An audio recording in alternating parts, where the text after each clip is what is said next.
नमस्कार, मी डी.टी. आंबेगावे, मुख्य संपादक सत्य पोलीस टाइम्स। सामान्य जनतेचा आवाज बुलंद करण्यासाठी सत्य पोलीस टाइम्स या चॅनेलला आत्ताच सबस्क्राइब करा।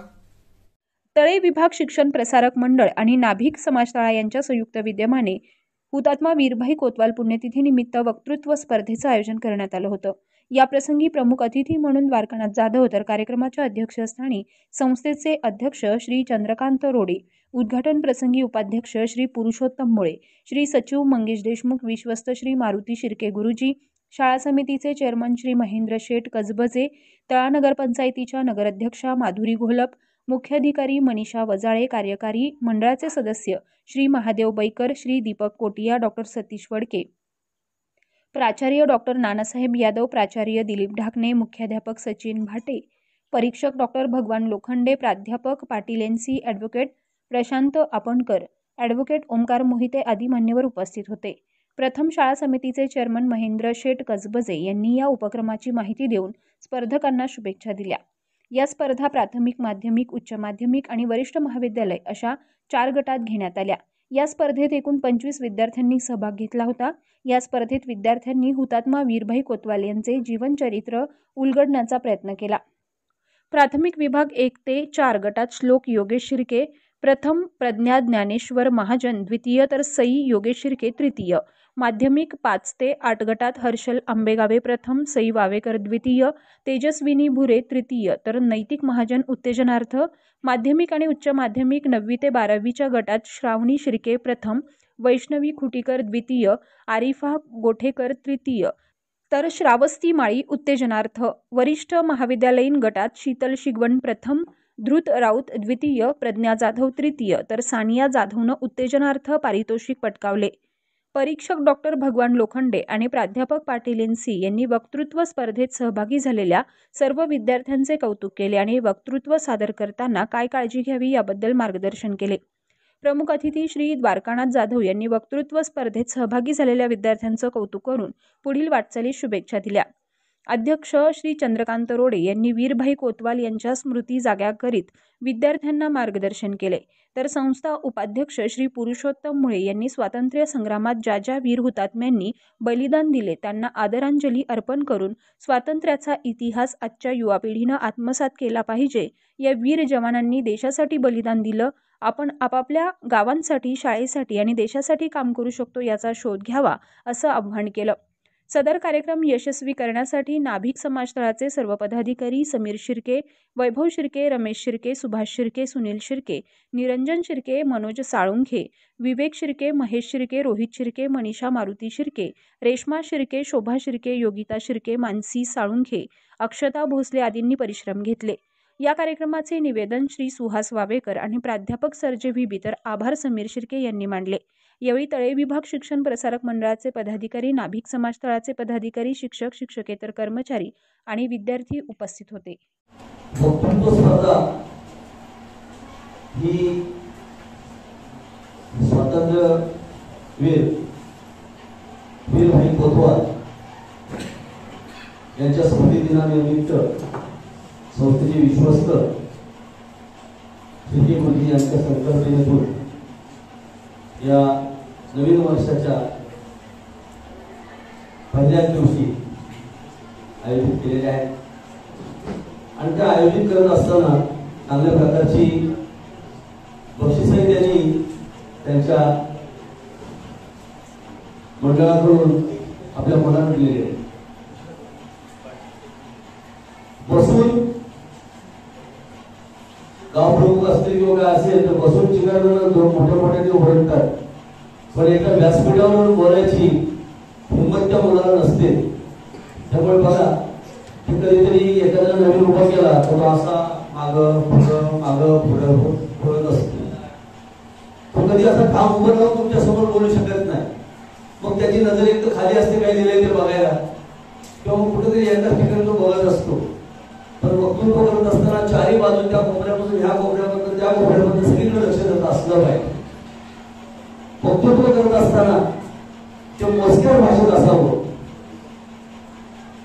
मराठीचे काही शब्द असतील, इंग्लिशचे काही शब्द असतील, ते समोरच्या प्रेक्षकांच्या हृदयाला भिडले पाहिजे.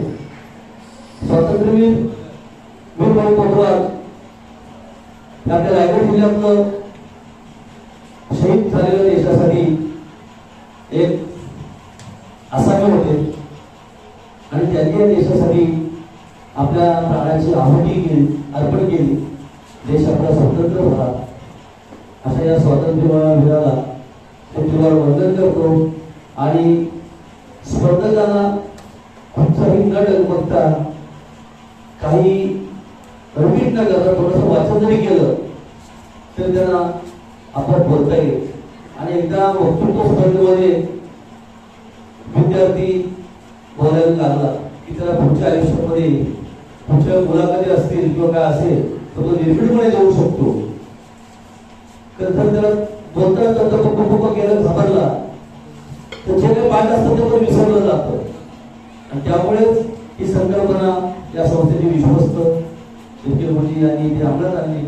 आणि असं मला वाटतं दरवर्षी ते कार्यक्रम घेण्याचा त्यांचा मनोदय आहे. त्यामुळे विद्यार्थी वक्तृत्व स्पर्धेमध्ये करतील आणि वक्तृत्व स्पर्धेमध्ये त्या मुलाचं पाठांतराचा सराव होतो. परीक्षेमध्ये सुद्धा कुठल्याही प्रकारचं घाबरलं जात नाही, भीती वाटत नाही. आणि या नवीन वर्षाच्या आपल्या सर्वांना शुभेच्छा देतो. ही कामानिमित्त जात आहे कारण आज वीरभाई कोतवालांचा कार्यक्रम असल्यामुळे माझं थोडंसं काम बाजूला टाकून मी इथं उपस्थिती दाखवली. शेट्टी मुलींनी मला खास आमंत्रण दिलं त्याबद्दल मी त्यांचा आभारी आहे. आणि तुम्हाला सर्वांना 2025च्या शुभेच्छा देतो. आणि वक्तृत्व स्पर्धेने आपला 2025 ते सुरू होत आहे. ते पुढील वर्षामध्ये जास्तीत जास्त वक्तृत्वावरती आणि अभ्यासावरती भर देऊन विद्यार्थी कसे घडतील याकडे सगळी संस्था लक्ष देईल. एवढे बोलून मी थांबतो. जय हिंद, जय महाराष्ट्र. वीरभाईंच्या दृष्टीने 2-3 गोष्टी मला सांगणं गरजेचं वाटतं. तर आमची पिढी अशी आहे की जी बाजारामध्ये मॅगी येण्याच्या अगोदर मोठी झाली. चटणी आणि तेल मुरलेली भाकरी खाऊन आम्ही आमची न्याहारी केली आणि त्यामुळं कदाचित आमचं जे काही शरीर आहे ते सकस आहे. मॅगी सारखं किंवा फास्ट फूड सारखं आमचं ते शरीर एवढं लवचिक राहिलेलं नाही. मोबाईल येण्याच्या अगोदर आमचं शिक्षण पूर्ण झालं आणि मोबाईल येण्याच्या अगोदर आमचं शिक्षण पूर्ण झालं हे आज आम्हाला चांगलं वाटतं. कारण आजचे विद्यार्थी भले मोबाईलवर तुम्हाला खूप ज्ञानाचा साठा उपलब्ध असला तरी ज्ञानाचा साठा घेण्याच्या ऐवजी दुसऱ्याच गोष्टींकडे आपण आपला वेळ खर्ची घालतो. आणि पूर्वीच्या काळी आम्ही 8-10 तास श्रम करून थकत होतो. पूर्वीच्या काळी 8-10 तास अभ्यास करून आम्ही थकत होतो. आज मुलं का थकतायत तर 10-12 तास मोबाईलच्या स्क्रीनच्या पुढे थांबून थकतायत. आणि त्याच्यामुळे काय होतंय तर आपली सृजनशीलता जी आहे ती मारली जाते. आणि म्हणून मला कधी कधी वाटतं की बरं झालं बाबा मोबाईल येण्याच्या अगोदर आपलं शिक्षण पूर्ण झालं, आपण मोठे झालो. व्हॉट्सअप येण्याच्या अगोदर आमचं लग्न झालं. व्हॉट्सअप आज आहे म्हणजे लग्नाच्या अगोदर चॅटिंग करण्याची हौस काही आम्हाला पूर्ण करता आली नाही किंवा लग्नाच्या अगोदर काही गोष्टी ज्या आहेत त्या काही करण्याची हौस आम्हाला भागवता आली नाही. परंतु त्यातनं आमचं एक कॅरेक्टर तयार झालं, त्यातनं आमचं एक चारित्र्य उभं राहिलं जे जीवनामध्ये समाजामध्ये आणि एकूणच वावरताना आजही आणि भविष्यामध्ये आमच्या मृत्यूनंतरही कदाचित ते चारित्र्यच आमची ओळख म्हणून विकसित होऊ शकेल. कारण आज इन्स्टाच्या जमान्यामध्ये, फेसबुकच्या जमान्यामध्ये किंवा व्हॉट्सअपच्या सोशल साईट्सच्या जमान्यामध्ये माणसाचं जे कॅरेक्टर आहे ते कुठेतरी ठिसूळ झालेलं आपल्याला दिसतं. आणि म्हणून ज्यावेळेस मध्ये विचार मांडला गेला होता की जर एखाद्याचं कॅरेक्टर सर्टिफिकेट काढायचं असेल तर पोलीस स्टेशन मध्ये जाऊ नका, फक्त त्याचा मोबाईल चेक करा म्हणजे त्याचं कॅरेक्टर कळेल. म्हणजे कोण किती कॅरेक्टरचा आहे, किती आपण जरी गप्पा मारला तरी या दृष्टीनं सांगायचा उद्देश एवढाच आहे की असंच एक रेफरन्स बुक्स मी मोबाईलवरून बघितलं इलियास नावाचं. महाराष्ट्राचे शिल्पकार या 100 ग्रंथमालिकेच्या मालिकेत वीरभाई कोतवालांवरचं एक महाराष्ट्राचे शिल्पकार म्हणून त्यांचं एक पुस्तक आहे. आणि त्या पुस्तकातले काही 2-3 संदर्भ घेऊन तुम्हाला त्यांच्याकडून घेण्याची जी काही प्रेरणा आहे ती आपल्या समोर मांडणं मला गरजेचं वाटतं. त्यांना अवघं 30-31 वर्षाचं आयुष्य लाभलं आणि त्यांचा तो जीवनपट काल पूर्ण पुस्तक काही वाचलं नाही, परंतु अशीच एक उजळणी करत असताना मला राजेश खन्नाचं एक वाक्य आठवलं, चित्रपटातला एक डायलॉग आठवला. बाबू मोशा है जिंदगी लंबी नहीं बड़ी होनी चाहिए. म्हणजे एकीकडे 100 वर्ष आयुष्य तुम्हाला मिळालं, परंतु तुम्ही काहीच केलं नाही समाजासाठी, देशासाठी आणि एकूणच आपल्या सभोवतालच्या परिसरासाठी, माणूसपणासाठी, तर त्या 100 वर्षाचा काही उपयोग नाही आहे. तो धर्तीवरचा या पृथ्वीवरचा बोज आहे. परंतु 30 वर्षाच्या आयुष्यामध्ये जे केलं वीरभाई कोतवालांनी ते अक्षरशः थ्रिलर वाटावं, अक्षरशः काल्पनिक वाटावं इतके त्यांनी प्रत्यक्षामध्ये कामं केलेले आहे. म्हणजे हा जो त्यांचा जीवनपट आहे अवघ्या 30 वर्षाचा, त्याच्यातले त्यांचं सुरुवातीचं आयुष्य जे आहे ते तर खडतर केलेलं आहे, शिक्षणासाठी केलेलं आहे. त्यांनी माथेरानला आल्यानंतर जे आयुष्य त्यांना मिळालं, जे जीवन मिळालं, तेवढ्या जीवनामध्ये सुद्धा त्यांनी उद्याच्या पिढ्यांना मार्गदर्शन करेल असं फार मोठं काम करून ठेवलेलं आहे. म्हणजे ज्यावेळेस जलेगावचं आंदोलन सुरू झालं त्यावेळेस प्रति सरकारची एक कल्पना पुढे आली. पश्चिम महाराष्ट्रामध्ये क्रांतिसिंह नाना पाटील यांचं नाव महाराष्ट्रभर देशभर ओळखलं जातं त्याच्यासाठी. त्याच पद्धतीचं प्रति सरकार आझाद हिंद दस्तराच्या माध्यमातून आपल्या माथेरान आणि परिसरामध्ये चालवण्याची जबाबदारी भाईंनी घेतलेली होती. आणि ती घेत असताना, हे सर्व करत असताना 3च गोष्टी मी त्यांच्या जीवनचरित्रातून आपल्यासमोर मांडेल की त्यांना स्पष्ट जाणीव होती. म्हणजे भारताच्या स्वातंत्र्य लढ्यामध्ये ज्या ज्या योद्ध्यांनी, ज्या ज्या स्वातंत्र्यवीरांनी भाग घेतला त्या प्रत्येकाला हे माहिती होतं की इंग्रजांचा युनियन जॅक खाली उतरवून तिरंगावर फडकवणं म्हणजे भारताला स्वातंत्र्य मिळवणं, एवढ्यापुरती स्वातंत्र्याची त्यांची मर्यादित कल्पना नव्हती. स्वातंत्र्याची त्यांची कल्पना होती की देशाचं स्वातंत्र्य एक वेगळी गोष्ट आहे आणि व्यक्तीचं स्वातंत्र्य एक वेगळी गोष्ट आहे. आणि म्हणून भाईंनी आपल्या मुलांची जी नावं ठेवलेली आहेत, त्यांच्या मुलाचं नाव होतं भारत आणि मुलीचं नाव होतं जागृती. 12व्या-13व्या दिवशी त्यांनी आपल्या मुलीचं शेवटचं दर्शन घेतलं आणि आपल्या पत्नीला त्यांनी निरोप देताना सांगितलं की कदाचित आपली उद्या भेट होईल की नाही, नंतर भेट होईल की नाही, ही आपली शेवटची भेट आहे असं समज. 12व्या-13व्या दिवशी ते मूल होतं त्यांचं जन्मलेलं, परंतु त्यांना ते हे नाही, त्याचं तिचं नाव जागृती होतं. भारत त्यांचा मुलगा वयाच्या 18व्या वर्षी मृत्यू पावला. परंतु या नावामधून सुद्धा आपल्याला याची जाणीव होईल की या देशामध्ये स्वातंत्र्याचा जो काही विचार आहे तो विचार मांडत असताना भाईंनी व्यक्तीच्या स्वातंत्र्याला सुद्धा तेवढंच प्रतिष्ठा दिलेली आहे जेवढं देशाच्या स्वातंत्र्यासाठी त्यांनी बलिदान दिलं. आणि म्हणून त्यांच्यामध्ये असणारा हा व्यक्तीचं स्वातंत्र्य आणि देशाचं स्वातंत्र्य, एका छोट्या संदर्भातूनच मी आपल्याला सांगेन की अमर्त्य सेन हे नाव तुम्ही ऐकलं असेल. अमर्त्य सेन हे अर्थशास्त्रामध्ये नोबेल मिळवणारे पहिले भारतीय वंशाचे अर्थशास्त्रज्ञ. त्यांनी 5वीला असताना देशाचं स्वातंत्र्य नावाचा एक निबंध लिहिला. रवींद्रनाथ टागोरांच्या शांतिनिकेतन मध्ये ते शिकत होते आणि त्या निबंधाची सुरुवात करताना ते असं म्हणतात की 15 ऑगस्ट 1947 ला आपला देश स्वतंत्र झाला असं एक अवघड वाक्य माझ्या कानावर यायचं, मला त्याचा अर्थ कळायचा नाही. त्यावेळी मी माझ्या आजोबांना विचारलं, बाबा आपला देश स्वतंत्र झाला म्हणजे नेमकं काय झालं? त्यावेळी माझ्या बाबांनी मला 1857च्या लढ्यापासून भारताच्या स्वातंत्र्यापर्यंतचा इतिहास सांगितला. तो मला काल्पनिक असला तरी खरा वाटला आणि मी त्याच्यावर विश्वास ठेवला. मी घरी गेलो तर माझी ताई रडत होती आणि ती ताई रडत रडत असं म्हणत होती, मला माझ्या इच्छेप्रमाणे साधं सहलीला जाण्याचं सुद्धा स्वातंत्र्य नाहीये का? त्यावेळेस तो छोटा अमर्त्य बोलतो, अगं ताई आपला देश तर 15 ऑगस्ट 1947 ला स्वतंत्र झालाय ना. त्यावेळेस ती ताई बोलते, आम्हा मुलींना नाही मिळालंय ते स्वातंत्र्य, तुम्हा मुलांनाच मिळालंय ते स्वातंत्र्य. हा छोटा अमर्त्य आपल्या मामाला फोन करतो, बोलतो मामा मला 3-4 दिवस सुट्टी आहे, जरा बाहेर फिरायचं आहे, घ्यायला या ना. त्यावेळेस तो मामा त्याला बोलतो, अरे बाबा आम्हाला कुठून मिळाले ते स्वातंत्र्य? ते बड्या बड्या उद्योगपतींनाच स्वातंत्र्य आहे. त्यावेळेस अमर्त्य परत बोलतो, मामा आपला देश स्वतंत्र झालाय ना. आणि मग तो आपला बडा उद्योगपती असणाऱ्या त्या मित्राकडे जातो. त्याचे वडील बडे उद्योगपती असतात. त्या मुलाला तो बोलतो, अरे आमच्या शांतिनिकेतन मध्ये शिकायला येणार? तर तो बोलतो, अरे मला कुठं आहे माझ्या मर्जीप्रमाणे शिकण्याचं स्वातंत्र्य? तो परत घरी येतो. आई बाबा जोर जोरात भांडत असतात. आई डोळ्याला पदर लावून रडत असते आणि बोलत असते, मला माझ्या मर्जीप्रमाणे कपडे घालण्याचं, साडी नेसण्याचं सुद्धा स्वातंत्र्य नाही आहे का? त्यावेळेस परत हा अमर्त्य बोलतो, अगं आई आपला देश 15 ऑगस्ट 1947 ला स्वतंत्र झालाय ना, त्यावेळेस आई बोलते आम्हा बायकांना नाही मिळाले ते स्वातंत्र्य, परंतु आपल्या छोट्या मुलाच्या कुतूहलाचं त्यांना हसू येतं, आश्चर्य वाटतं, दोघे हसू लागतात. अमरतेचा हा अनुभव आपल्याला काय सांगतो? अमरतेचा हा अनुभव काही झोपडपट्टीतल्या साध्या शेतकऱ्याच्या मुलाचा अनुभव नाही आहे.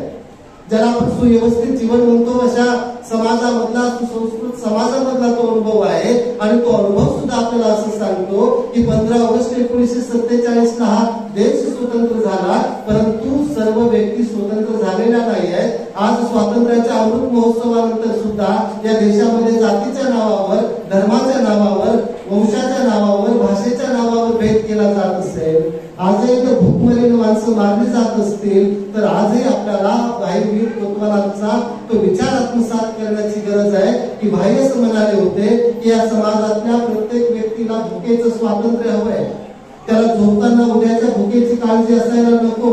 आणि म्हणून त्यांनी धान्यांच्या साठ्याच्या जे काही चळवळ त्यांनी सुरू केली होती, जवळजवळ 134 त्यांनी धान्य कोठ्या तयार केल्या होत्या की आपल्या परिसरातल्या शेतकऱ्यांना, आपल्या परिसरातल्या कष्टकऱ्यांना अन्नासाठी, धान्यासाठी दुसऱ्यावर अवलंबून राहण्याची, सावकारांवर अवलंबून राहण्याची गरज पडू नये.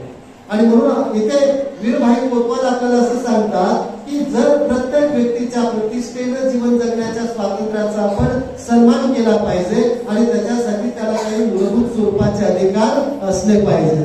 त्याच्या पुढे जाऊन ते असं म्हणतात की आपल्या मूलभूत अधिकारांचा त्याग, मूलभूत गरजांच्या पूर्तता करण्यासाठी त्याला करण्याची वेळ येऊ नये. म्हणजे स्वतःच्या भाकरीसाठी, म्हणजे आज आपण जर बघितलं तर 500 रुपयाला, 1000 रुपयाला ज्यावेळेस मतं विकली जातात, दारूच्या बाटलीसाठी, बिर्याणीसाठी लोक ज्यावेळी फिरतात, त्यावेळी आपल्याला कुठेतरी असं जाणवतं की या दृष्टिकोनातून वीरभाई कोतवालांनी आपल्याला जो विचार दिलेला होता की प्रतिष्ठेनं जीवन जगत असताना मूलभूत अधिकारांचं आपल्याला रक्षण व्हावं असं वाटत असेल तर आपल्या मूलभूत गरजा सुद्धा भागल्या पाहिजेत. आणि शेवटचा मुद्दा मी आपल्याला या निमित्तानं सांगेल की वीरभाई कोतवालांच्या ठिकाणी जो सामाजिक सदसद विवेक होता, तो सामाजिक सदसद विवेक आपण आपल्या ठिकाणी अंगीकृत करणं गरजेचं आहे.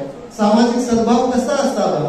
बाबासाहेबांचा एक संदर्भ मी आपल्याला देईन की बाबासाहेब बॅरिस्टर म्हणून भारतामध्ये आले, मोठमोठ्या पदव्या त्यांनी घेतल्या, सार्वजनिक जीवनामध्ये मोठी कामं केली, तरी सुद्धा त्यांच्या वाट्याला आलेल्या स्पृश्यतेचे 10 अनुभव काही कमी झालेले नव्हते.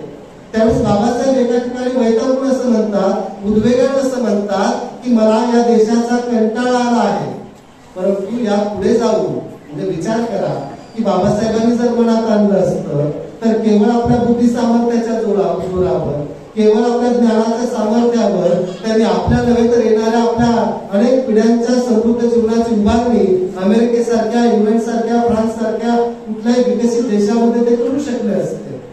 परंतु पुढे बाबासाहेब जे म्हणतात की मला या देशाचा कंटाळा आला आहे, परंतु माझा सामाजिक सद्भाव मला माझा या देशाच्या अगोदर, समाजाच्या अगोदर विचार करायला भाग पाडून देत नाही. हाच सामाजिक सद्भाव आपल्याला वीरभाई कोतवालांच्या ठिकाणी दिसतो. एके रात्री सायंकाळी त्यांची पत्नी त्यांना जेवायला वाटते आणि त्यांना असा बारीक चांगला मौसूर तांदूळ भात वाढलेला असतो आणि त्यांच्या लक्षात येतं की काल तर आपण जाड भात खाल्ला, आज एवढा बारीक आणि चांगला भात, देशी भात कसं काय माझ्या ताटामध्ये आहे? ते सहज पत्नीला विचारतात, काल तर तू जाड भात बनवलेला होतास, आज बारीक भात कसं काय आहे? तर आई त्यांची पत्नी बोलते की त्या पाटलांनी जबरदस्तीने आपल्या घरामध्ये तांदळाची गुण आणून टाकलेले आहे, तुमच्या कामात प्रभावित होऊन. आणि त्यावेळेस ते रागाने ताटावरून उठतात. तेवढा ते भोपळा त्यांना दिसतो दारामध्ये ठेवलेला एका कोपऱ्यामध्ये. ते बोलतात, हा भोपळा कुणाचा आहे? आपल्या घरी तर नाही आहे. ते बोलतात की त्या एका शेतकऱ्याने तो भोपळा आणून दिलेला आहे. रागाच्या भरात तो भोपळा घेतात, फोडतात आणि सांगतात की भले आपण काम करत असलो तरी फुकटचा कुणाचाही मोबदला आपल्याला नको आहे. आणि म्हणून त्या फोडलेल्या भोपळ्याच्या ज्या फुटे आहेत त्या सर्व शेजाऱ्यांमध्ये त्यांनी वाटून दिल्या. जो त्यांच्या घरामध्ये तांदूळ आणून ठेवलेला होता तो सुद्धा त्यांनी वाटून दिला. मानगावच्या तहसीलमध्ये काम करताना ते ज्या महसूल विभागामध्ये काम करत होते, सामान्य शेतकरी त्यांच्याकडे ज्या अवस्थेमध्ये येत होते, साधे तिकिटाचे पैसे लावण्यासाठी जे तिकीट असायचे ते पैसे सुद्धा द्यायची त्यांच्याकडे हे नसायचे, पैसा नसायचा, तर बाहेर स्वतःच्या खिशातले पैसे त्या शेतकऱ्यांना द्यायचे आणि शेवटीचा पगार जो असायचा तो ती सरकारी तिजोरीचं गणित जुळवण्यामध्ये जायचा. आणि अशा पद्धतीनं आपला जो सामाजिक भाव आहे तो त्यांनी जपला आणि म्हणून आपण त्या समाजामध्ये, आपण ज्या देशामध्ये जन्माला आलो त्या समाजाचं, देशाचं काही देणं लागतं. आपलं शिक्षण समाजापर्यंत पोहोचलं पाहिजे. हा भाईंचा सामाजिक सदस्य विवेक आपण या निमित्तानं जपूया एवढा एक विश्वास व्यक्त करून थांबतो. धन्यवाद. महाराजांचे विचार स्मरण, त्यांच्या पदस्पर्शाने पुनीत झालेल्या या रायगडच्या भूमीला क्षेत्र म्हणतो. त्यांचा पवित्र पार्थिव देह ज्या भुईंच्या कुशीत मिरवला त्या जागेला समाधी म्हणतो, तर तिथे उभ्या असलेल्या त्या दगडमातीच्या चबुतराला छत्री म्हणतो. वागतो, नतमस्तक होतो आणि फुलांनी भरलेली गोंजळ वाहतो. सन्माननीय विचारमंच आणि विचारमंचासमोरील आपण सर्व सन्माननीय आज आपल्या या तळे विभाग शिक्षण प्रसारक मंडळ आणि त्या हायस्कूलमध्ये होत असलेल्या वक्तृत्वाच्या स्पर्धा या ठिकाणी संपन्न झालेल्या आहेत. त्यासाठी विचारमंचावरती उपस्थित असलेले या शाळेचे चेअरमन तसेच आमचे शिर्के गुरुजी, सर्व शिक्षक शिक्षक वर्ग, सर्व विद्यार्थी मित्र आणि मैत्रिणी, आज आपला या वक्तृत्व स्पर्धेचा जो विषय होता तो वीर भाई कोतवाल यांच्या संदर्भातला होता. निश्चित मला खात्री आहे की वक्तृत्व स्पर्धा म्हटली की त्या ठिकाणी बरेचसे विद्यार्थ्यांनी खूप छान पद्धतीनं त्या ठिकाणी तयारी करून आले असतील आणि भाईंसारख्या असंख्य स्वातंत्र्य सेनान्यांनी या देशाला स्वातंत्र्य मिळवून देण्यासाठी जे धगधगता अग्निकुंड त्या ठिकाणी निर्माण केलं होतं, त्या अग्निकुंडामध्ये कशा पद्धतीने उड्या घेऊन आपल्याला हे देश स्वतंत्र करून दिलेला आहे याच्याबद्दल आपले विचार त्या ठिकाणी मांडलेच असाल. भाईंच्या बाबतीत आपण सगळ्यांनी बोललेच असाल, परंतु मी थोडक्यातच फक्त सांगतो की खऱ्या अर्थानं या गोष्टीला सुरुवात जी झाली, स्वातंत्र्य मिळवून देण्यासाठीच्या गोष्टीला जी सुरुवात झाली, याचा सर्वात मोठं जर स्रोत काय असेल, हा विचारच कुठून आला असेल, तो विचार म्हणजे आपले छत्रपती शिवाजी महाराज. म्हणजे तुम्ही मित्रांनो कल्पना करा की या आपल्या देशावरती इंग्रजांनी जवळजवळ 150 वर्ष राज्य केलं. सुमारे 150 वर्ष राज्य करत असताना एक इंग्रज अधिकारी लिहितो की आम्ही जवळजवळ 2,500 मैल लांबीच्या आणि 1,500 मैल रुंदीच्या हिंदुस्थानावरती आम्ही सुमारे 150 वर्ष राज्य केलं. आम्हालाच कळेना की आम्हाला हे कसं शक्य झालं. वरून कसं शक्य झालं हे लिहिताना तो म्हणतो की येथील माणसांकडे बुद्धी नाही असं नाही, येथील माणसांकडे शौर्य नाही असं नाही, येथील माणसांकडे धाडस नाही असं नाही, येथील माणसांकडे सर्व काही आहे, परंतु वरील सर्व गोष्टींचा उपयोग हा देशाच्या स्वातंत्र्यासाठी करायचा असतो हेच ही लोक विसरली आणि म्हणून आम्हाला इथे 150 वर्ष राज्य करणं शक्य झालं. परंतु वरील सर्व गोष्टींचा उपयोग हा देशाच्या स्वातंत्र्यासाठी करायचा असतो हे माहीत होतं आणि असं एकच नाव होतं आणि ते नाव म्हणजे छत्रपती शिवाजी महाराज. मित्रांनो खरं आहे, कारण बघा ना 18व्या शतकामध्ये आपण पूर्ण पारतंत्र्यामध्ये होतो. 18व्या शतकामध्ये जवळजवळ जर आपण तो विचार करायला गेलो त्या कालखंडाचा तर 150 वर्ष इंग्रजांनी राज्य केलं. मग 18व्या शतकात मराठी जनता, भारतीय जनता करत काय होती? निवांत होती, शांत होती, सोसत होती, भोगत होती, गप्प होती. का?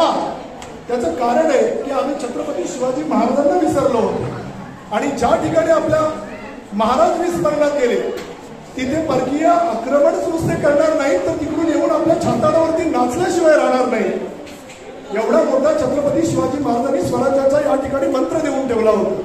साधी कल्पना करा ना की 18व्या शतकामध्ये आपण छत्रपती शिवाजी महाराजांना पूर्ण विसरून गेलो होतो. मग ते स्मरणात कधी आले? 19व्या शतकाच्या सुरुवातीला महात्मा ज्योतिबा फुले रायगडावर गेले. तिथे काट्याकुड्यात अडकलेली, झाडा झुडपाटी वेढलेली महाराजांची समाधी शोधून काढली आणि तिथे पहिली शिवजयंती साजरी केली. त्याच्यानंतर लोकमान्य टिळकांच्या लक्षात आलं की अरे बाबा, जर हा स्वातंत्र्याचा हा धगधगता अग्निकुंड, याच्यामध्ये जर असंख्य या अग्निकुंडामध्ये उड्या घेण्यासाठी जर तरुण जर आपल्याला निर्माण करायचे असतील तर शिवाजी महाराजांचं नाव घेतल्याशिवाय गत्यंतर नाही. आणि म्हणून त्या लोकमान्य टिळकांनी गणेशोत्सवाबरोबरच शिवजयंती साजरी करण्याचा चंग बांधला आणि मग याच कार्यातून जसे शिवाजी महाराजांचे विचार खेडोपाडी, गावागावात, शहरात, वस्तीत जसे पसरू लागले तसे भाई कोतवालांसारखे, आमच्या गोमाजी पाटलांसारखे असंख्य स्वातंत्र्य सेनानी या स्वातंत्र्याच्या धगधगत्या अग्निकुंडामध्ये उडी घालण्यासाठी सज्ज झाले आणि मग स्वातंत्र्याचा लढा एकदम तीव्र झाला आणि मग सगळे आता तुम्ही सगळे ऐकून ते बोर झाला असाल, पण याच सगळ्या शिवाजी महाराजांच्या प्रेरणेतून त्यांच्या नावातून स्फूर्ती मिळाली आणि असे सगळे असंख्य मावळे एकदा ते तयार झाले आणि त्यांनी या स्वातंत्र्य लढा फक्त लढलाच नाही तर आपल्या रक्ताच्या अभिषेकाने तो या भूमीला एकतर पवित्र केलंच, परंतु त्याच्यातून आपल्याला स्वातंत्र्याकडे सुद्धा आपल्याला मार्गक्रमण करण्यासाठी एक ऊर्जा दिली, प्रेरणा दिली. आणि म्हणून आज मी त्यांची पुण्यतिथी आहे भाईसाहेबांची, हिराजी पाटील असतील, हे सुद्धा त्या ठिकाणी त्या मुरबाडच्या मातीमध्ये आपलं पवित्र त्यांनी त्या ठिकाणी बलिदान दिलं. जे स्वातंत्र्य मिळालेलं आहे ते असंख्य आपल्या या स्वातंत्र्य सेनानीच्या रक्तातून, त्यांच्या बलिदानातून ते मिळालेलं आहे. आणि म्हणून आपल्या सर्व विद्यार्थी तरुण तरुणींचं सगळ्यात मोठं कर्तव्य बनतं की हे मिळालेलं जे स्वातंत्र्य आहे ते अबाधित राखण्यासाठी, या स्वातंत्र्याला कुठेही गाळबोट जर लावायचं नसेल तर त्याकरिता आपण ज्या ज्या वयामध्ये आहोत त्या वयामधलं आपलं सगळे जर आपण कर्तव्य यथायोग्य जर पार पाडले तर त्या ठिकाणी आपल्या देशाची प्रगती होण्यासाठी आणि मिळालेलं स्वातंत्र्य टिकून राहण्यासाठी खूपच मदत होईल. विद्यार्थी मित्रांनी खूप चांगला अभ्यास केला पाहिजे. आपल्या शाळेचं नाव उज्ज्वल करता करता आपल्या आईवडिलांचं, आपल्या समाजाचं, आपल्या गावाचं नाव त्या ठिकाणी साता समुद्र पार करण्यासाठी मेहनत घेतली पाहिजे, झटलं पाहिजे. मी आज इथे उभा राहिल्यानंतर तुम्हाला प्रश्न पडला असेल की तुमच्या निमंत्रण पत्रिकेवरती द्वारकानाथ नारायण जाधव सरपंच गुरु ग्रामपंचायत वाकी बुद्रुक असं होतं, परंतु मी सुद्धा शिक्षक आहे, फक्त खाजगी शिकवतो. माझी दोन्ही मुलं आदित्य द्वारकानाथ जाधव आणि आयुष द्वारकानाथ जाधव हे महाराष्ट्र राज्याच्या वक्तृत्व स्पर्धेचे विजेते आहेत. सर, ह्या तुमच्या रायगड जिल्ह्यामध्ये माझी दोन्ही पोरं जेव्हा कुठेही बोलायला जायची तेव्हा पोपटासारखी बोलायची. मी त्यांचा विशेष म्हणजे मला अभिमान वाटतो की मी त्यांचा ती भाषणं मीच लिहायचो आणि माझी मुलं जाऊन ती बोलायची आणि महाराष्ट्र राज्यात दोन्ही मुलांनी माझा नंबर काढलेला आहे. ही महत्वाची गोष्ट आहे. तर मला खूप आवडलं. मी पहिल्यापासून आलो असतो तर खूप बरं झालं असतं. मी अजून भाईंच्या संदर्भात मला गुरुजींनी सांगितलं नव्हतं काय बोलायचं वगैरे आहे, तर भाईंच्या बाबतीत सुद्धा मी एक तासभर इथे बोलू शकतो. इतकी माझ्याकडे सगळी जी साहित्य सामग्री असते ती आहे. महाराजांवरती बोलतो, आपल्या संभाजीराजांवरती बोलतो. सर्वात महत्वाचं डॉक्टर बाबासाहेब आंबेडकर. लक्षात घ्या, सगळ्या इथे बसलेल्या विद्यार्थ्यांनी जात पात धर्म याच्या पलीकडे विचार करून डॉक्टर बाबासाहेब आंबेडकरांना वाचा. डॉक्टर बाबासाहेब आंबेडकरांना वाचल्यानंतर कळेल की शिक्षणाला किती महत्व आहे. आपण निश्चितच भाईंच्या या बलिदानाच्या दिवशी सगळे मुलं विशेष करून संकल्प कराल, जास्तीत जास्त अभ्यास कराल आणि आपलं स्वतःचं गावाचं नाव उज्ज्वल कराल अशी अपेक्षा बाळगतो. सर्व कमिटीनी, सर्व सन्माननीयांनी आणि श्रोत्यांनी सुद्धा मला छानपैकी ऐकून घेतल्याबद्दल सर्वांचा धन्यवाद व्यक्त करतो. इथेच थांबतो. जय हिंद, जय महाराष्ट्र. पुण्यतिथीच्या निमित्ताने जी भाषण स्पर्धा आपण ठेवली होती, वक्तृत्व स्पर्धा ठेवली होती, त्यामध्ये ज्यांनी सहभाग दर्शवला त्या सर्वांचंच अभिनंदन करतो आणि बक्षीस पात्र विद्यार्थ्यांचं विशेष अभिनंदन करतो. मी आपल्या समाजाचं सुद्धा अभिनंदन करतो की तुम्ही आज हे आयोजन करण्याची संधी आपल्या संस्थेला दिली किंवा केलं, त्याबद्दल मनापासून अभिनंदन करतो. कारण शेवटी ज्या देशाचा जाज्वल्य इतिहास लोक जेव्हा विसरतात तेव्हा त्या देशाची अधोगती सुरू होते. त्यामुळे इतिहास हा आपापल्या परीने योग्य पद्धतीने आपण तो जागृत ठेवला पाहिजे आणि तेच काम म्हणजे आपण सर्वांपेक्षा श्रेष्ठ अमुकच आहेत असं मानण्यासाठी ते जमलं नाही, तर त्यांनी केलेलं देशासाठीचं काम हे सर्वश्रेष्ठ आहे हे मानण्यासाठी आपण इथे जगण्याला उपस्थित आहोत.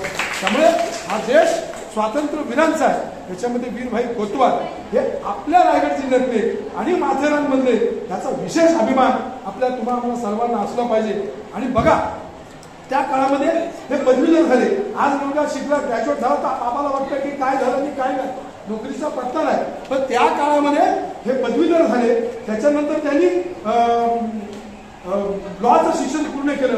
अशा वेळेला कुठल्याही गरीब कुटुंबातून आलेला माणूस नोकरी करण्याचा विचार करेल किंबहुना ऐशो आरामात जगण्याचा विचार करेल, पण तसा विचार न करता त्यांनी पहिली गोष्ट की समाजातल्या लोकांना शाळांची निर्मिती करून समाजातला प्रत्येक घटकाचा मुलगा शिकला पाहिजे, तो सुशिक्षित झाला पाहिजे, म्हणजे माझा देश जास्त पुढे जाईल, ही संकल्पना त्याच्यातून त्यांनी पहिली साध्य केली. आणि मग तदनंतर जो इंग्रजांच्या जोखडातून आपला देश मुक्त करायला पाहिजे, त्यासाठी त्यांनी त्यांच्या देहाची म्हणजे आहुती दिली. त्यामुळे माझं आजच्या या कार्यक्रमाच्या निमित्ताने मी त्यांना मानवंदना करतो. बराच उशीर झालेला आहे आणि माझ्यापेक्षा जर तुम्ही सुरुवातीला आला असतात तर बरं झालं असतं.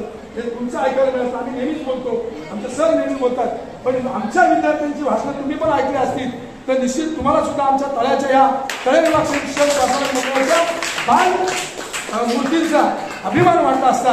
आणि मी खात्रीने सांगतो की सर्व मुलं तळ्यामध्ये आमच्या ह्या शाळेचं, आमच्या या तुमच्या या समाजाचं किंवा आपल्या सगळ्यांचं नाव निश्चित मोठं करतं असं मला आजच्या या कार्यक्रमाच्या निमित्ताने प्रकट करायचं वाटतं. आमची गोठेकर नावाची इथे जी मुलगी समोर बसलेली आहे ही दिसते लहान, त्याच्यावर जाऊ नका, ती इंग्रजीमध्ये, आता आपल्याला किती कळलं असेल तो भाग वेगळा, अगोदर मराठीत बोललेला असल्यामुळे त्याच्या भाषणाचा अर्थ समजला, पण आमच्या तळ्याची, आमच्या शाळेची आणि आपल्या ही ह्याच्यातली विद्यार्थिनी इंग्रजीमध्ये सुद्धा आपलं मत मांडू शकते, याचा अर्थ निश्चितच हे सर्वजण स्वातंत्र्यवीर जे वरती आज स्वर्गात असतील त्यांना सुद्धा अभिमान वाटेल. ज्या इंग्रजांनी आमच्यावर राज्य केलं त्यांची भाषा सुद्धा भाषेतच आमचे आपल्याला उत्तर देणारे विद्यार्थी किंवा मुले ह्या शाळेमध्ये आहेत. त्यामुळे पुन्हा एकदा तुमच्या सर्वांचं अभिनंदन करतो.